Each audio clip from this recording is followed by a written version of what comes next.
than any organization in Minnesota. Since '94, we have reconditioned donated vehicles so they have a higher tax benefit. Call Richard at 612-919-5526, 612-919-5526, or autotech.org. With your AM 950 weather, I'm Patrick Lilia. Today, cloudy with a high of 78. Then tonight, a slight chance of rain and storms with a low of 71. Since 1981, the Great Wall Restaurant has provided the Twin Cities with a taste of Mandarin and Sichuan favorites. The Great Wall is located on France Avenue along the Minneapolis-Edina City line, 5 blocks north of 50th Street. Visit their website or place a takeout order at greatwallrestaurant.us. Portions of the following program may be pre-recorded.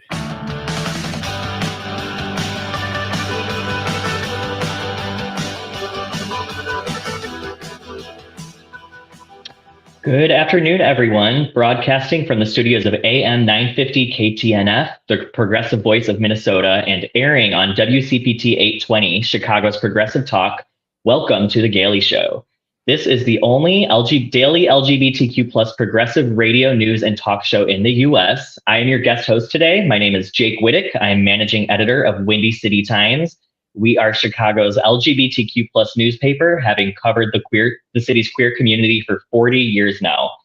Joining me today is Anna Deshawn, founder of E3 Radio and host of the Queer News Podcast. Anna also writes Windy City Times Black Lines newsletter, which provides news, features, and events for Chicago's Black queer community. Anna, how are you doing today? I'm feeling good. The sun is shining in Chicago, Jake. I know. Good. It's good, and it's not too hot. It's beautiful here. So it is. It's beautiful. Cool. Well, Anna's going to be with us for the next half hour as we discuss some of the top LGBTQ plus news headlines of Chicago and across the U.S. But before that, we are happy to share about Queer Gays, who partnered with Imagine Willow Creek Theater in Minnesota to present a new queer film on the last Sunday of each month. Get ready to laugh, cheer, and shed a joyful tear as Queer Gays celebrates queer films new and old. Tickets are on sale at imagine-entertainment.com/queer-gays. On July 27th at 2 p.m. will be Queens of Drama, an outrageous lesbian pop musical satire inspired by the pop frenzy of the early 2000s. Queens of Drama charts the rise and fall of new star Mimi Matamour and her passionate, rage-fueled love affair with punk icon Billy Kohler. Over the course of half a century, we follow these drama queens as they top the charts and set sail on the course of mad queer love. Again, tickets are on sale at imagine-entertainment.com/queer-gays. That's EMAGINE-entertainment.com/queer-GAZE. Now, back to our discussion with Anna. I have got a few different stories I'm hoping to talk to you about today. First up is a headline, a headline out of here in Chicago. And we've got reports that both Rush University Medical Center and UChicago Medicine have become the latest healthcare institutions to pause their gender-affirming care for minors. Crane Chicago Business broke the news on Friday that UChicago has discontinued its gender-affirming care for minors effective immediately. They said it was a difficult decision, but they felt they really needed to suspend this care for minors in order to ensure they can keep serving their patients who rely on Medicare and Medicaid patients, which make up the majority of their patients. This news at UChicago comes days after Rush University Medical Center also announced a pause on its hormonal care for new patients under 18. But that health system will continue offering such care for adults and its current patients who are minors. But this is part of a concerning trend that healthcare institutions across Chicago, Illinois, and the U.S. are rolling back their gender-affirming care offerings. In Chicago, these two hospitals follow Lurie Children's Hospital and Northwestern in suspending this care for minors. And like I said, we've seen this trend playing out across the country. So Anna, I guess to start off, what are your thoughts on this? How are you feeling seeing this happen? Well, it's infuriating, right? I think it's happening because the Trump administration is putting a lot of pressure and making these hospitals have to choose. You're going to do that, then we're going to take this away. You're going to do that, then we're going to, cut your funding for Medicare, right? You're going to do that, then we're going to make your lives really miserable, right? We're going to make it so uncomfortable for you. You won't be able to continue to do your work. which is a dangerous game. It's a dangerous game that they're playing. One, because we're talking about real people's lives, real people's medical care. We're talking about children and young people who have been receiving this care for X number of years, and now all of a sudden it is stopped. That is dangerous business. It is not something we ought to be playing with. Two, it's a dangerous game because it's pitting people against each other, which is just another tactic of this administration to continue to elicit dissension upon people who are being harmed, and pitting one group against another group, poor people against queer people, Black people against Latinx people. This is the work of the machine, and it's not serving anybody any good. I think it is, and especially in the state of Illinois, that is meant to be a beacon of hope in the Midwest for folks seeking gender affirming care, right? Especially because we're a state that protects it. But you Yeah. have private institutions that are making these decisions because they're being put in unreasonable and untenable positions to have to choose between. How can you choose between gender affirming care and Medicare? This is an impossible choice. And what's happening is people in our community are the ones that are losing out. Yeah. People in our Yeah. community are the ones that are being harmed. I like how you said it's a game to them, and it's sad that it is a game to them because this is not a game. Like, people's lives are at stake here. Yeah. People are going to actually be harmed by this decision, and I just really, like, my heart goes out to the youth who have been depending on this care and now find themselves losing it. I just think about the mental toll that must take on someone, and I hope that at the very least they're at least still connected to mental health services that can help them through this rough time, because I really worry about that mental toll. Because gender dysphoria is real. Mhm. It is documented. It is a very real disease. And the cure, right? The way that we combat gender dysphoria is being able to provide gender affirming care. Yeah. And so if and when, actually, this I read the article, right? This is now immediate. They no longer provide it. And so where do those young people go? Yeah. Where do Yeah. they go to seek their care? Anybody out here who's had to deal with the health system, you know how important your primary care physician is. You know how important your care team is to you. They know you. They know your family. They know what you've been through. They know your story. There's an investment there. So now you're telling these young people and their parents that now we can't do that for you. So you have to find somewhere else. Yeah. What? So now what? I mean, it is the most un-American thing. Actually, that can actually be happening to these young people in this moment and to these families. I firmly believe these healthcare decisions ought to be made between their families, these families, their doctors, their physicians, their care team. It has nothing to do with politics, but they're making it about politics so that they can win some votes, Yeah. right? It's easy to pit people against each other. It's easy to demonize the most vulnerable among us, and they've done a masterful job of it. Yeah. And here in Illinois, the state's done a lot to really position itself as a safe space for trans people. We have families moving to the state to access this care. And now it's just getting harder and harder with each hospital that suspends it for them to actually access the care they came here to receive.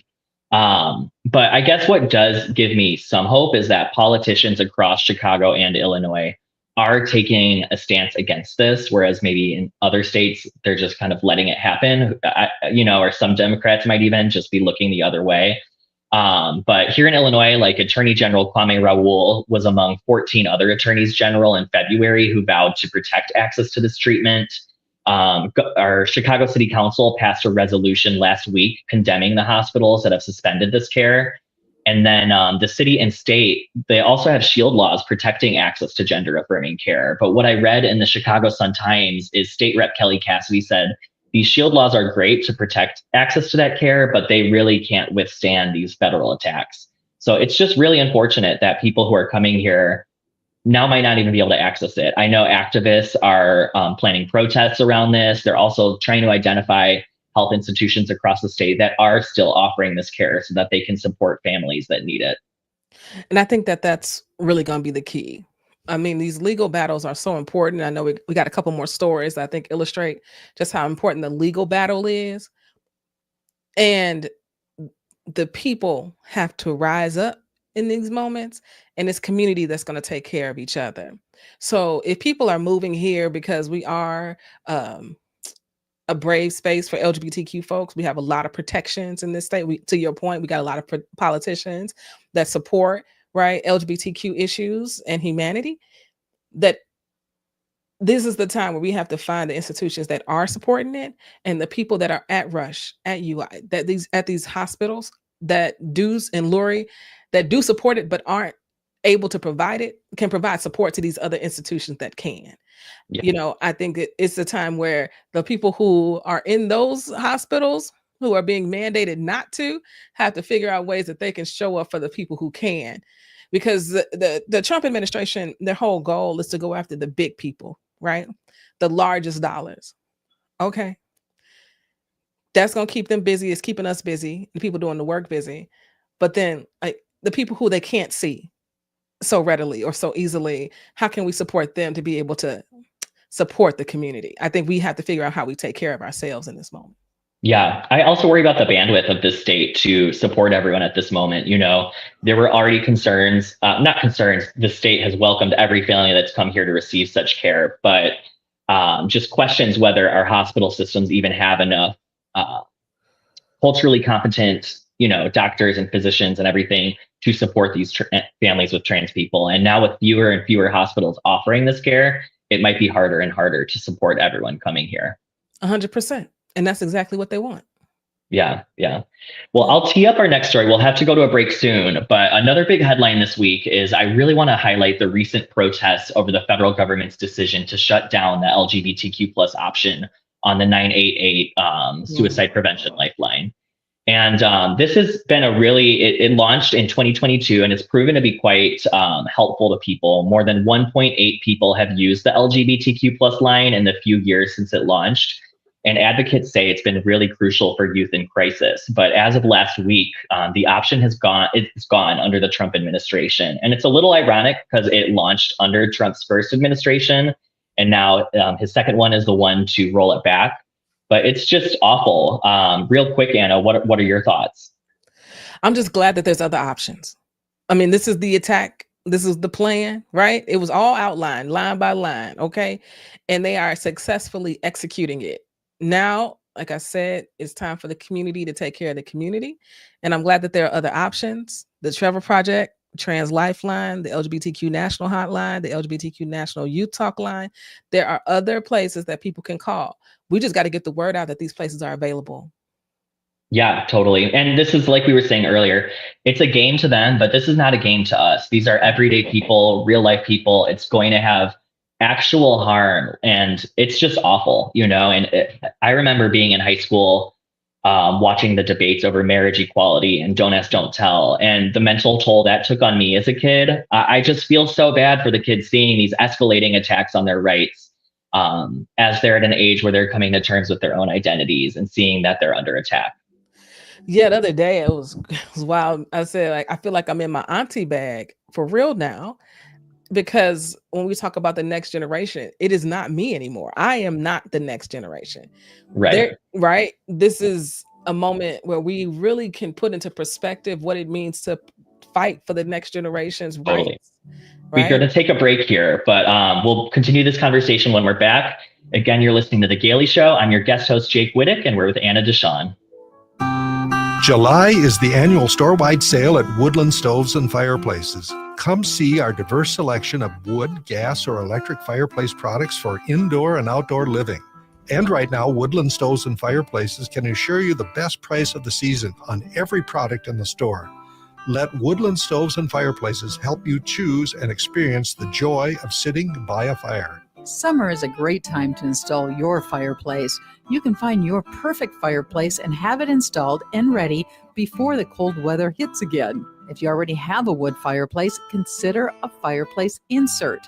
Come and see the entire selection at Woodland Stoves and Fireplaces on East Franklin and Riverside in Minneapolis. They will create a fireplace that works for you. Efficient, clean burning, and environmentally smart. Woodland Stoves and Fireplaces, since 1977, out of the ordinary products and services to make fire work for you. Hey, it's Patrick for Zero Res. The month of July is National Carpet Cleaning Month, and because of that, Zero Res is offering a purchase of 3 rooms of carpet cleaned. Get 1 room free plus $50 off an air duct cleaning. Maybe you're having a barbecue for the 4th of July. We'll also have Aquatennial coming up in Minneapolis later this month. You want to make sure your home is fresh and clean for your friends and family coming over to celebrate.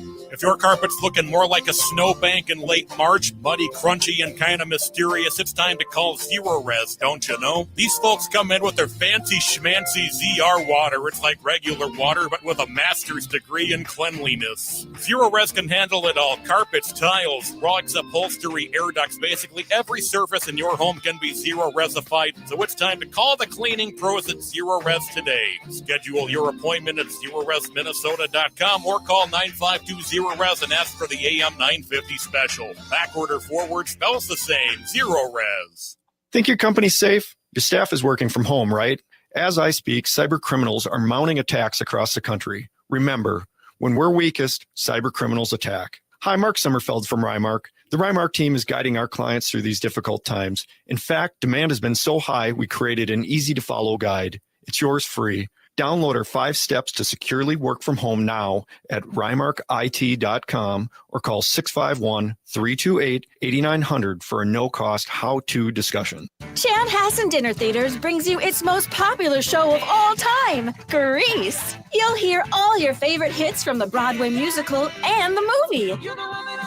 Join the whole gang at Rydell High. We'll sing, we'll dance, we'll bring you back to high school life in the 50s. Poodle skirts, bobby socks, the soda shop, and drive-in movies. Grease, it'll rock your socks off. Order your tickets today. Visit chanhassendt.com.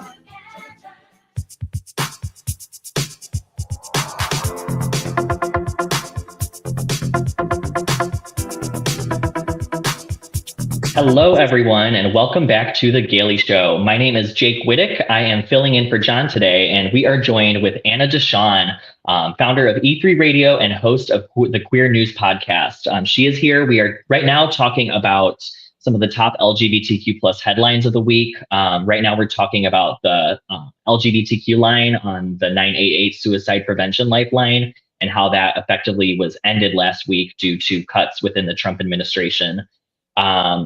Obviously, we were talking about how horrible this is and the harm it's going to cause, but I do want to offer a glimmer of hope for where we're at in Illinois.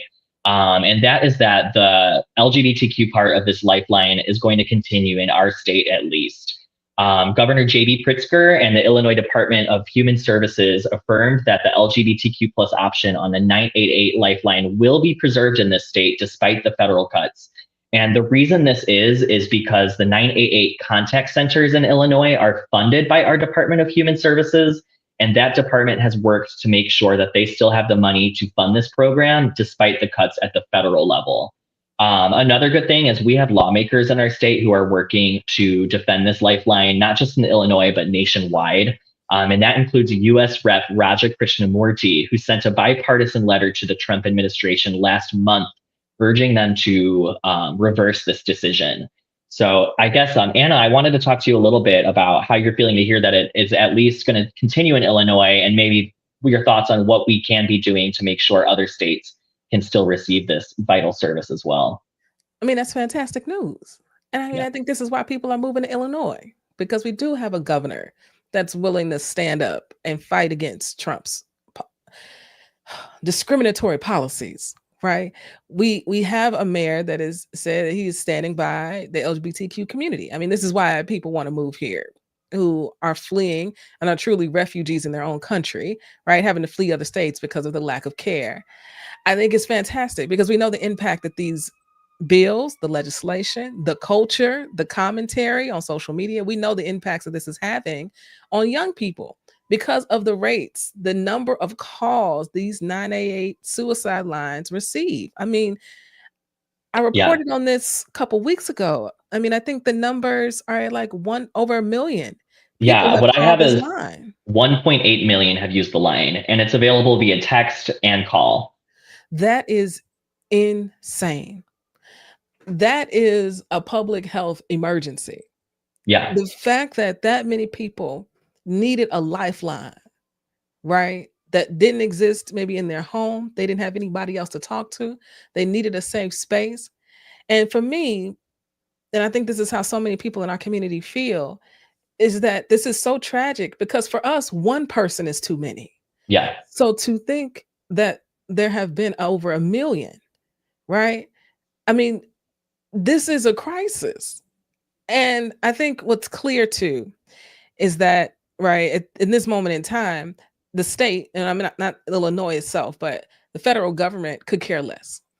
Another thing, Jake, you mentioned that was giving you hope, and the fact that the state is being able to continue to fund this, which I think is fantastic, that they were thinking ahead and planning, right, for this moment that was truly inevitable in some ways. I think one thing also that gives me hope is that queer folks for such a long time had to live outside of the system because the system did not protect us, right? Not my generation. The people before us fought so that we could work within a system, right? Yeah. That our tax-paying dollars fed into.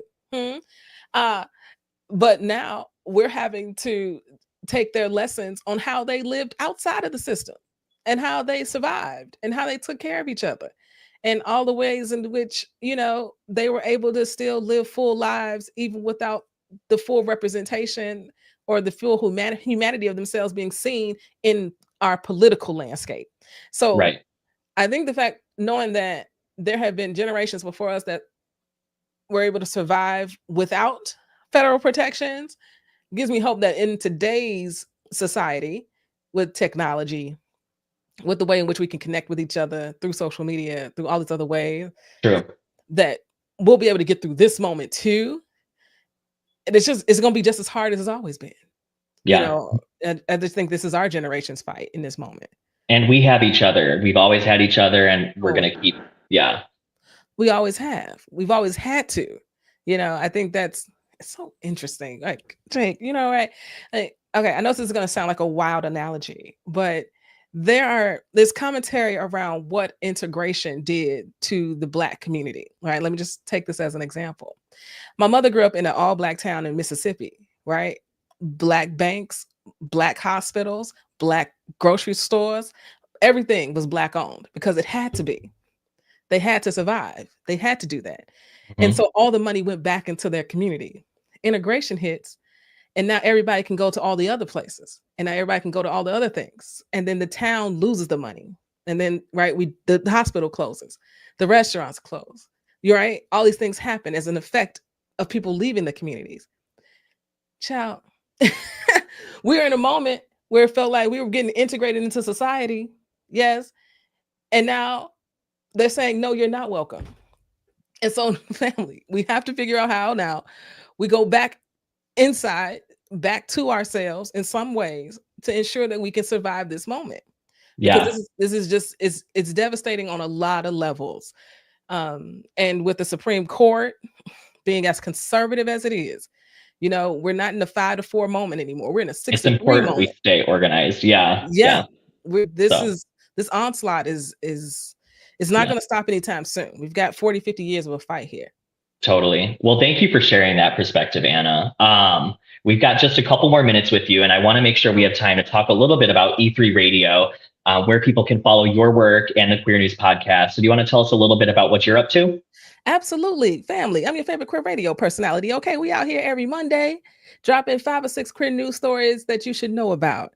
And this week, I did a special episode.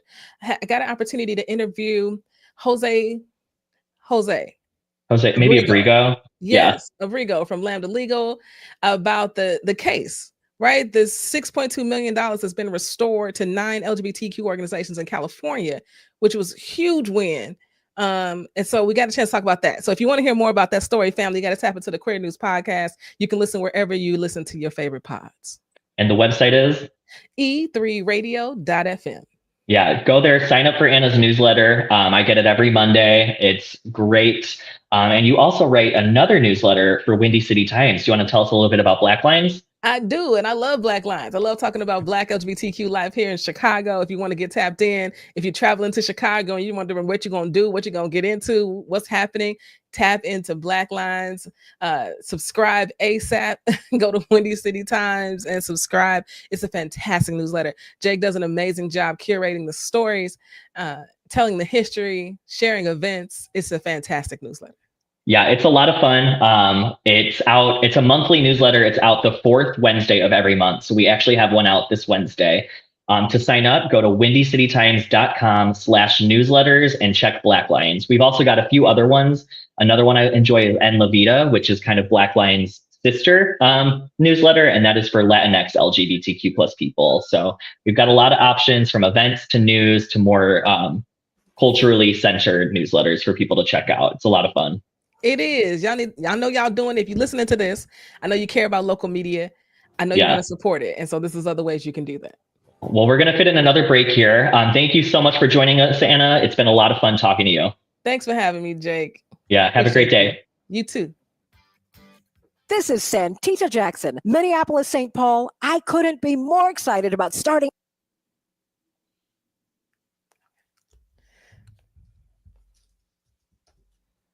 All right, so I've paused us. We're not live on the radio right now, but we are still live on stream. So anything that's said can still be heard on the live stream. So I'm going to bring Maureen into the studio. Awesome. Hi, Maureen. Hi. Can you hear me? Yeah, and just FYI, we are live streaming on YouTube right now, so people can't hear. So. Hi, YouTube. Well, and you're all good, Anna, so thank you. Cool. And I just removed my streams. So y'all good. Awesome. Thank you. Nice to meet you, Maureen. All right. Nice to meet you. Cool. So Maureen, we are at a commercial break right now, but we come back at 2:33. So I'll tee us up once that comes up. So okay. I'm gonna grab my Red Bull really quick. Yeah. It's in the bathroom. How are you? I'm good. How are you? Thanks for putting together all those amazing questions. I was going to ask, like, is it pretty much, oh, it's not over here. Like, is it censored? Like how? Like, yeah, it is on the radio. So, we can't, you can't say S word or F bomb or anything like that. The name of your show should be okay though. Okay, good. Where did I put it? Oh, it's right here. Oh my God, I'm so stupid. Okay. Thank you for having me. Yeah, totally. I'm really excited this worked out. So I when I got this hosting gig, I was like, I need something fun after my talk with Anna. So this worked out. I kind of was sensing that vibe. We are about a minute out, so we do need to wrap up and just make sure we're all ready to go. Cool. Thank you, Patrick. Thank you. Wood burning, but also built-in or freestanding, and options in every style from antique to modern. The staff listened to us, explained the options, and helped us choose a fireplace we love. Now it warms our hearts and our home every winter. Thank you, Woodland Stoves, for a great addition. Come see us. We have over 35 working displays in our store, which is just off I-94 at the corner of Riverside and East Franklin Avenue in Minneapolis. Woodland Stoves and Fireplaces, since 1977, out of the ordinary products and services to make fire work for you. With your AM 950 weather, I'm Patrick Lilia. Today, cloudy with a high of 78. Then tonight, a slight chance of rain and storms with a low of 71. Since 1981, the Great Wall Restaurant has provided the Twin Cities with a taste of Mandarin and Sichuan favorites. The Great Wall is located on France Avenue along the Minneapolis-Edina City line, 5 blocks north of 50th Street. Visit their website or place a takeout order at greatwallrestaurant.us.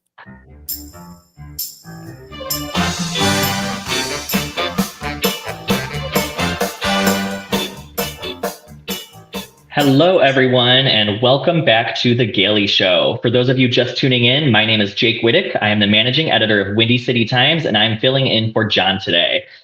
We are now joined by Maureen Sandiego, who is a Chicago-born drag performer known for her hilarious song parodies, her chaotic stage presence, and her sharp wit.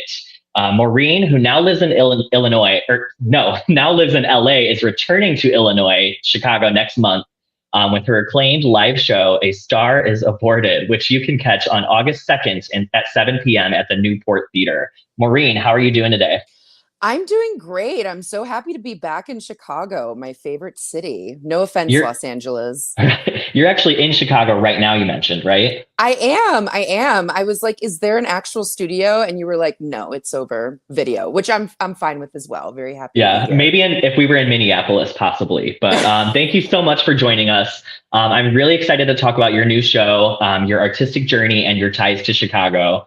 I'm wondering if maybe you want to kick it off by just telling us a little bit about the premise of your upcoming show. So it's called A Star is Aborted. It's essentially about a fetus that is sired inside Alan Cummings' ass, and or hold on, my low battery came up. And or colon. It's very ridiculous. It's very silly. Lots of song parodies. And you know, a gay man's ass is every woman's safe space. So that's my vibe. Very camp. Think like John Waters meets Weird Al Yankovic meets Bette Midler. That's kind of the vibe. Yeah, what drew you to this style of performing?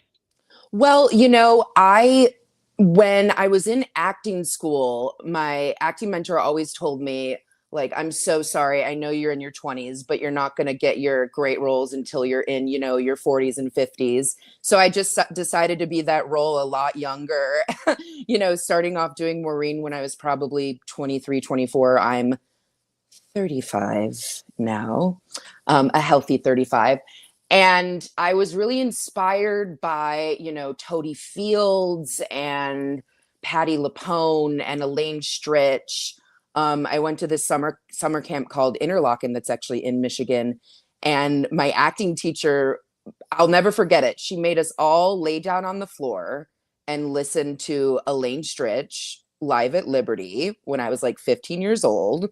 If you're a gay listening, you might be familiar with this, and particularly Elaine Stritch in the Musical Company. So just those bawdy women that were uncompromising and, unafraid of just the patriarchal sort of gaze, not the good type of gaze, the gays gaze, and people that were like originals. I mean, I'd even reference Moms Mabley, Phyllis Diller, these women that were essentially doing comedy and drag in a way before that was really, really popular. So those kind of like old school female comedians that started it off, so that I would say is a big inspiration. And I also went to school for musical theater and I love drag so much. So just visually, drag is very much the medium. Yeah. You're obviously out of drag right now, but do you want to tell us a little bit about your drag persona and what people can expect from you when you are in drag? So yeah, Maureen is a female impersonator, originated as, a washed up Las Vegas entertainer, who maybe wanted to be a lot more famous than, her talent allotted for. Big belting style. She's kind of like if John Waters and like Divine had a baby and like left it in a dumpster and it was like raised by drag queens and musical theater gays. That's kind of the vibe. Cool. You said you studied musical theater? I did. I went to a conservatory for musical theater. I found the art form and the types within the art form, honestly, very limiting. I'm a plus size girl. And I mean, I guess this leads into like why I do drag and why I created my own persona and why I write my own work, because there's not a lot of roles for my type of, woman or even queer women or, queer people. And I didn't feel like I fit into anything, I had the voice and like, I was silly and funny. And, I went to school for musical theater, but, I was like, they wanted me to be like an ingenue, like, play, I don't know. It was crazy. And they would want me to lose weight and do all those things. And I was like, I don't want to be beholden to casting directors or, men writing women. No offense. None taken. I do think gay men do write women better than, the heteros. But no, I didn't want to be within those confines. So even though the musical theater, it really does inspire my work, and something I've been focusing on lately is with the humor and with writing song parody and with wanting people to hear you in a loud nightclub and hear the lyrics that you wrote and be funny. You have to almost scream them, and like I used to do shows at Berlin, and the sound system was a certain way, and I couldn't really show off like my vocals, and like I'm a trained singer. I trained for many, many years, like back to the musical theater thing. And recently, me and particularly my director that worked with me on this show, we've really been trying to be like, okay, let's do our vocal warm-ups. Let's get back into this, let's add some polish to the chaos, essentially. Yeah. When is the last time you performed in Chicago? The last time I performed in Chicago, I do the paper machete every time I come here. And shout out to the paper machete at the Green Mill. I will be there next Saturday. Cool. And the last time I performed in Chicago, I remember it was right around all of the Luigi Mangione chaos. Gotcha. Yeah. So I wrote a parody about Luigi Mangione. So I think that was in December. But the last time that I've done a full-length cabaret in Chicago was close to 3 years ago. So wow. And you moved to LA. What year was that? That would have been 2022. Cool. So how would you say you've grown as a performer from then to now? To be honest, I think I've grown. I think I've really grown as a person, and that has like an impact on the gratitude that you have to be able to perform for people and for people to want to see you. Because when I moved to LA, half the battle was just getting a job where I had the time to work on my art and everything else, because I still do have a day job, and now I work from home, and it's wonderful. And it's just like, it's such a hustle and a drive that it takes to be doing this for as long as I do. And like I can't seem to give it up. I can't quit you, drag.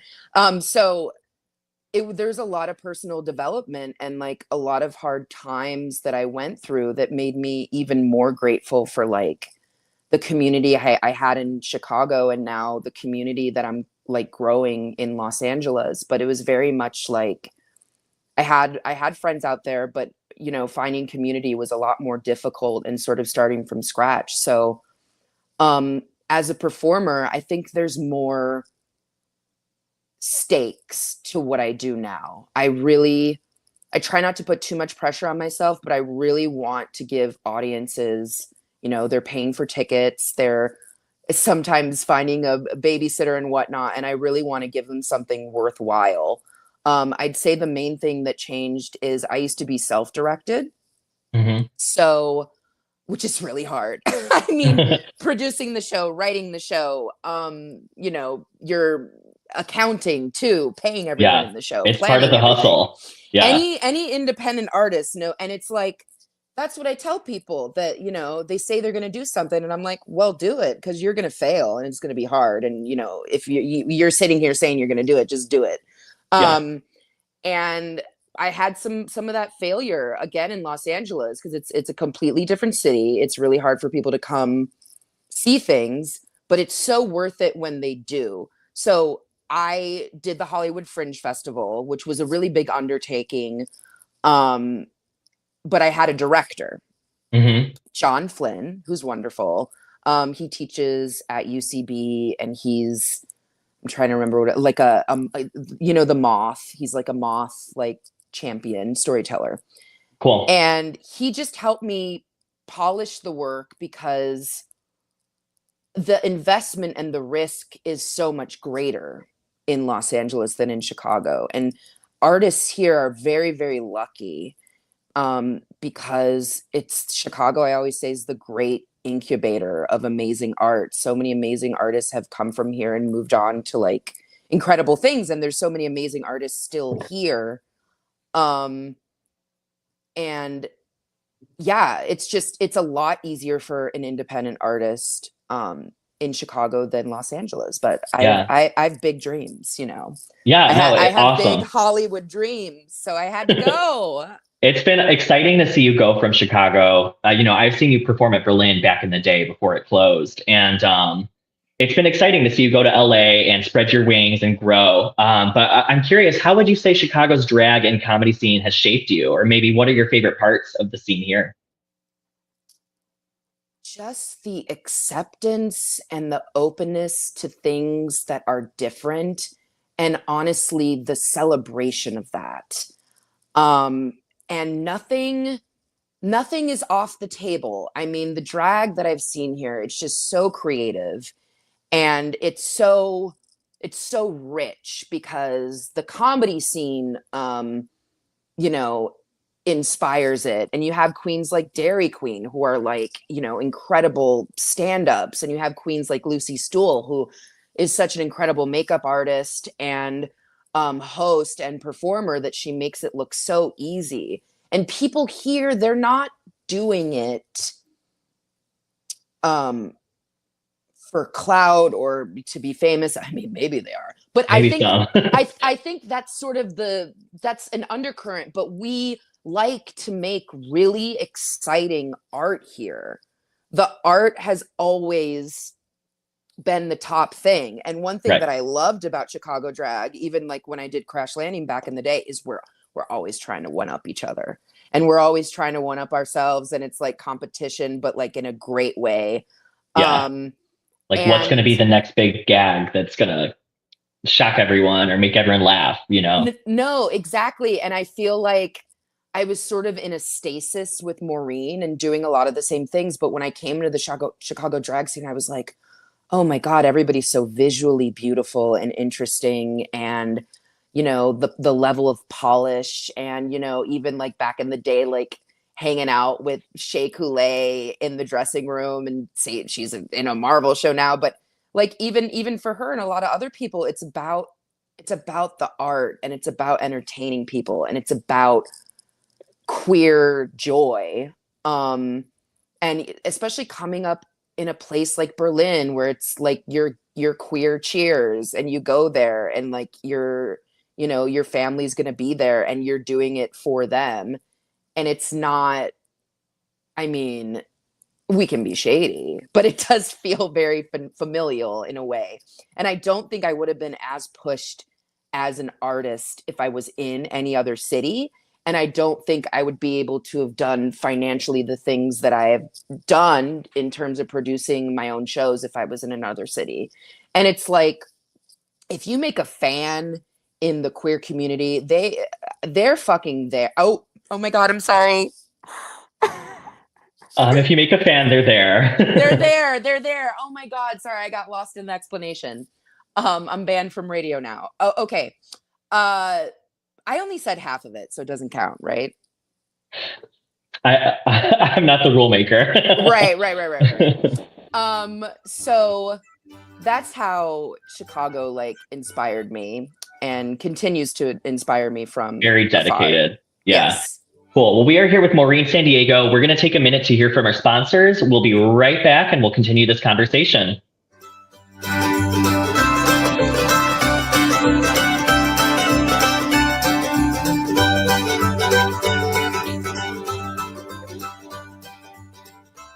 Minneapolis' most beloved art celebration is back. The Powderhorn Art Fair returns for its 34th year this August, bringing together over 200 incredible artists, dozens of food trucks, and a whole lot of community love to the heart of South Minneapolis. Join over 15,000 neighbors and visitors in scenic Powderhorn Park on Saturday and Sunday, August 2nd and 3rd, from 10 a.m. to 5 p.m. for a colorful, joyful celebration of community and creativity. with 200 local and regional artists showcasing everything from ceramics and sculpture to glass, photography, and handmade jewelry. Grab a bite to eat from over 24 mouth-watering food trucks and bring the kids to the always popular Family Zone, packed with fun and activities. There's art to buy or just enjoy the summer vibes. Powderhorn Art Fair is where Minneapolis gathers to celebrate art, culture, and connection.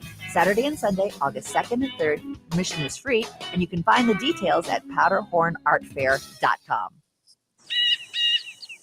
This is Alex Knorr from Buzz Cut Mowing, a young, hardworking entrepreneur serving the Southwest Metro with affordable lawn care. I take the hard work off your plate with weekly mowing. I also offer leaf cleanups, aeration, dethatching, tree trimming, and mulch installation. I'll keep your lawn beautiful so you can enjoy your weekends with the people who matter most. Visit buzzcutmowingmn.com. That's buzzcutmowingmn.com. Your heart beats for generations. Your heart is so many things. It beats all the time, and it works very hard to keep you moving through your day, keeping your thoughts clear. It's the most important organ in your body. Every beat of your heart tells a story of love, resilience, and hope. Taking care of your heart means creating more moments with the ones you cherish. Learn more at hennepin.us/heart-beats. That's hennepin.us/heart-beats. Food, music, family. Discover the Slavic experience. Saturday, August 2nd and Sunday, August 3rd at The Rock in St. Louis Park.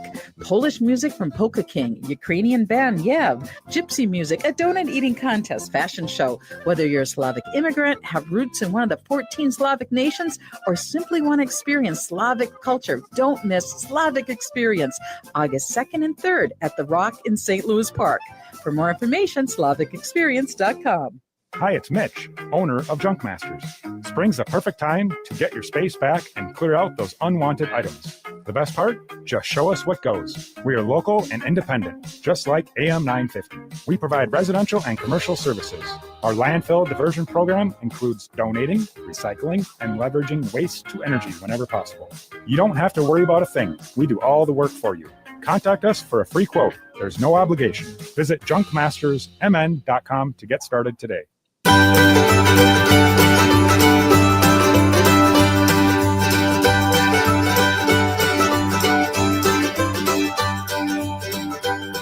Hello, everyone. Welcome back to the Gaily Show. My name is Jake Wittich. I am your guest host today, filling in for John. And right now we are joined by Maureen San Diego. Maureen is a Chicago-born drag artist who now lives in LA, but is coming back to Chicago August 2nd with her live show at the Newport Theater. Maureen and I were just talking about before the break her ties to Chicago. Maureen, you really cut your teeth here in Chicago's drag scene.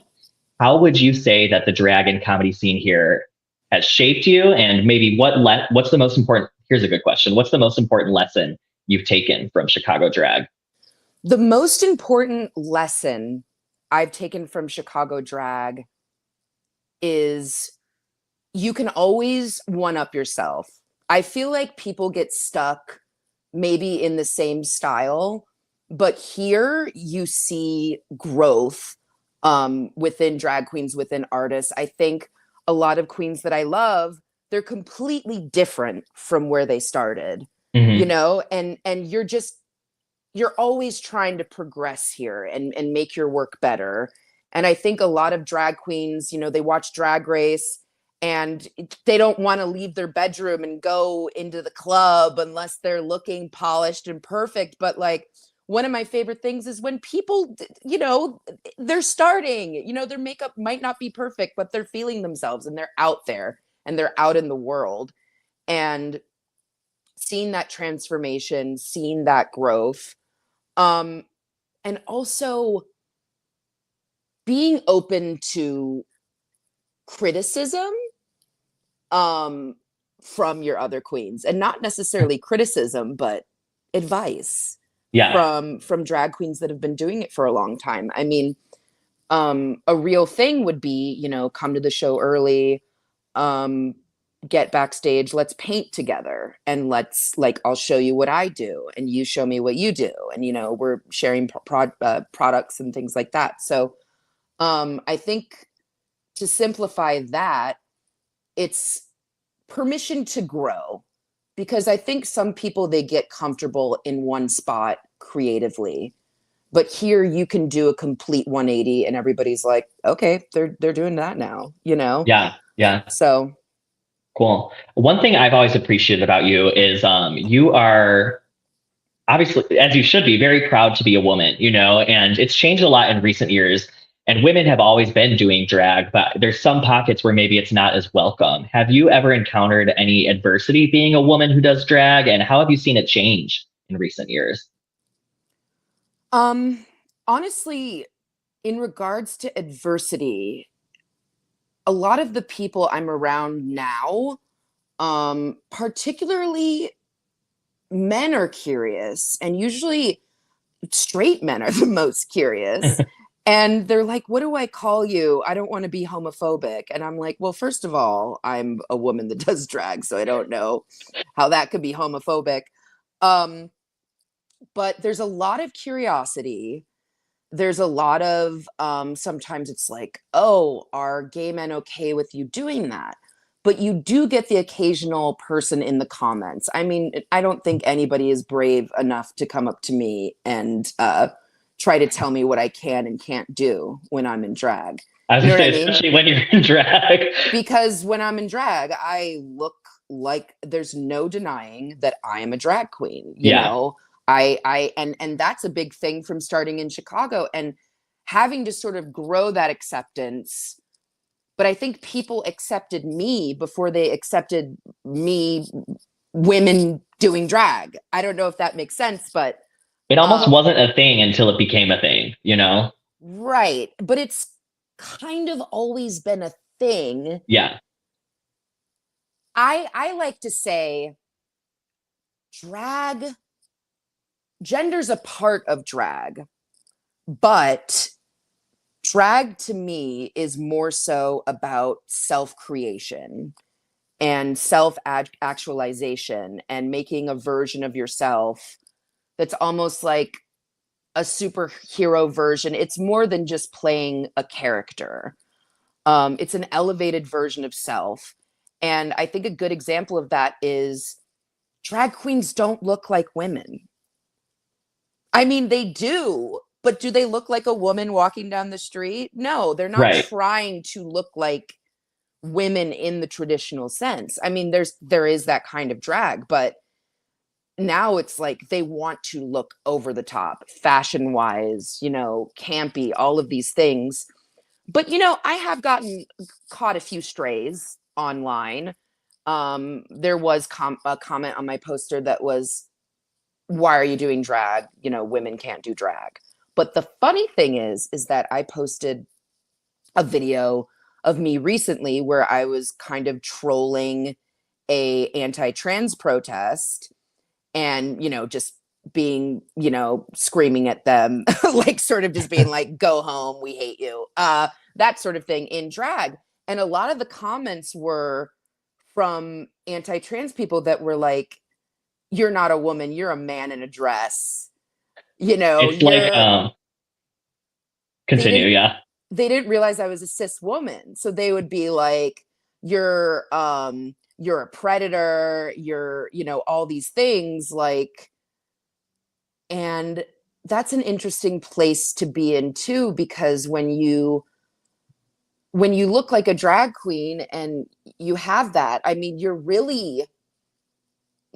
just mixed up with everyone else. I mean, I think other drag queens will be like, oh, I could tell you were a cis woman or whatever it is, but anybody that's not queer, I mean, especially people that are anti-LGBT, you're rolled Right. in with the rest of them.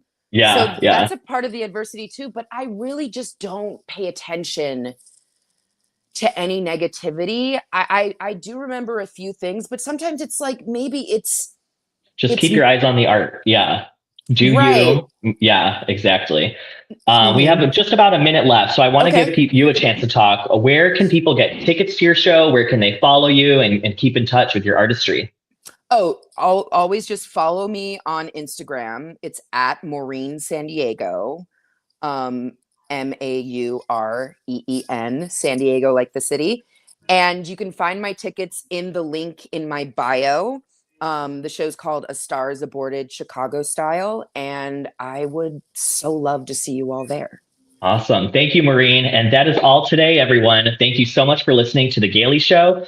Up next on WCPT 820 is Choose Views with Richard Chu. And on AM 950 radio, up next is The Matt McNeil Show. Thanks for joining us. And until tomorrow, keep it queer, America. End-of-life decisions are not easy to make. Hi, I'm Mary T. of Mary T. Hospital.